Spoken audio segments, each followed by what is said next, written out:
For this episode, I may not be able to grant you the power of the Force, but I would be able to share a tip you can use to make it easier to persuade other people to do what you want them to do.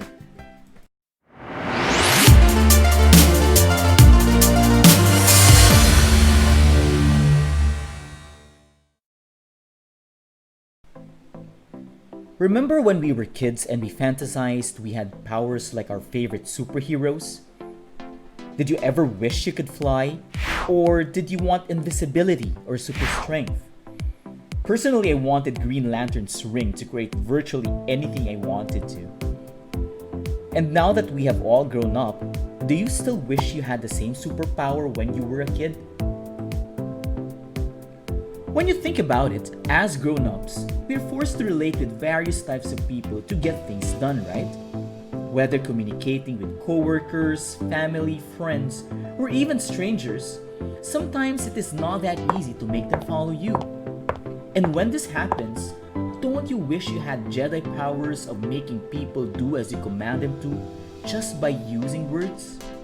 I'm sure our work and family life would be a whole lot easier if we had this power, right? For this episode, I may not be able to grant you the power of the Force, but I would be able to share a tip you can use to make it easier to persuade other people to do what you want them to do. Before I share this tip with you, I would like you to guess which of these two groups will most likely vote in an election. The first group of people have been told after a pre-election interview that they have been assessed and characterized as citizens who have above average involvement in political events and were most likely to vote.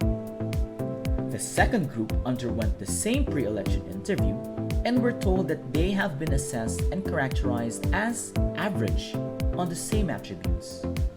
Can you guess which group had an increased likelihood of voting in the election?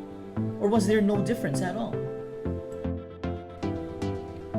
When the study was actually done, results showed that the first group had a 15% more likelihood in voting in the upcoming elections at the time of the study.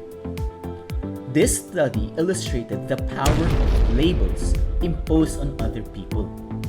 In the example earlier, the labels of above average and average were publicly declared, which triggered the need of the participants for consistency. People's need for consistency aligns their behavior with the declared label. For those labeled as above average, their need to be consistent with that label urged them to vote. Knowing this, we can actually achieve Jedi-like powers to persuade others using the label plus request technique. This is actually very simple to do. When making a request to someone, decide on a trait, attribute, or attitude that the person has or you want the other person to have. Use this to label the person, then make a request that will be consistent with that label. Let's look at an example. I've heard from other people how helpful you are. Would you be able to help me out with this task? Can you identify what is the label given? What was the request? So let's see if you've gotten the hang of the label plus request technique. Try to apply this in the following situations. You are a supervisor and you notice your subordinate is not able to deliver her tasks as expected because she is losing confidence in herself. Instead of saying, "I don't understand why you are unable to deliver your tasks on time. Please comply with the required deadlines." I want you now to apply the label plus request technique in this situation. I'll give you a few seconds to think about it.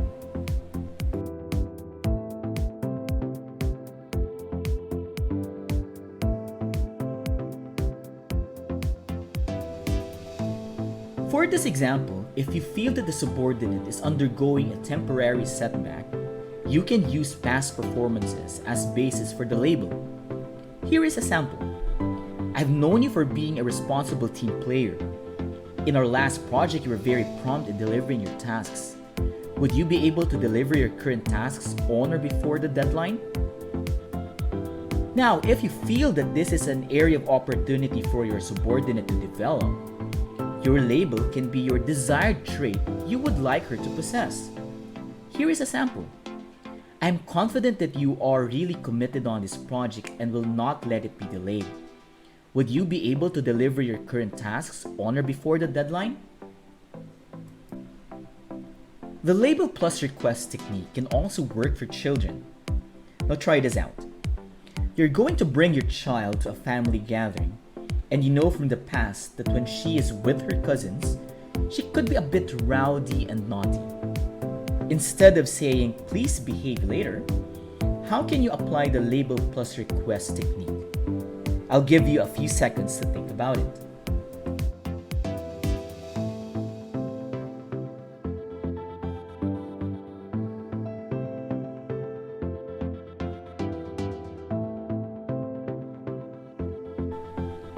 In using the label plus request technique, it would help if you can get the other person to acknowledge the label you have assigned to him or her.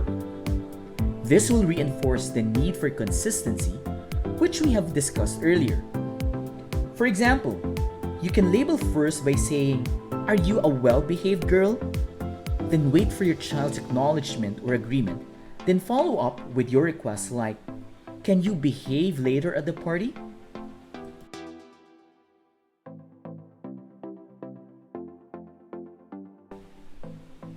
For our last practice, let's see now if you can apply the technique with your partner. So you're getting frustrated with how your partner just leaves his used clothes around the room. Instead of incessantly nagging him to put his clothes straight to the laundry basket, how can you apply the label plus request technique? Think about it for a few seconds.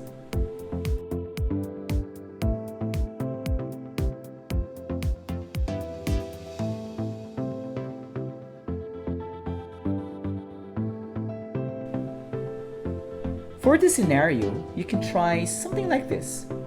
"I'm very proud how our children look up to you as their role model. Can you help me teach them how to be more organized by properly placing your used clothes in the hamper?" At this point, I'm sure you now understand the power of labels in persuading others. We may not have the power of the Force like all Jedis have, but we can settle on the power of the label plus request technique. Try out this technique after watching this video. How about trying this out with a customer service representative over the phone?